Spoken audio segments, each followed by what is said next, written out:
Vēl pie izdevības gribēju parādīt kļūdu, kāds ir mainījis, vai kaut ko darījis zem vārsta vāka. Un šiem te auto, tāpat kā lielākai daļai mūsdienās vairs nenāk blīvis, viņš tā kā hermetizējās hermētiķi.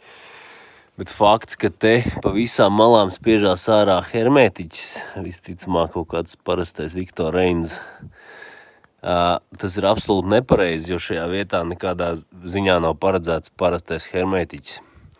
Tur nāk tāds te speciāls, viņš atgādina kaut zemeņu ievārījumu, un es viņu divreiz laikam lietojis kaut kur, tad es viņu ar rūlīti mazo tādu cieto uzlaižu tādā ļoti, ļoti plānā kārtā, un tā ideja tāda, ka viņam nav jāizspiežās vispār ārā. Jo tas, kas izspiežās te ārpusē, tieši tās pats skats ir iekšpusē, un tad iedomājieties, ka viss šīs te ķeskas, kas te nāk ārā, viņas pēc tam nokļūst iekšpusē eļošanas sistēmā un visās pārējās vietās.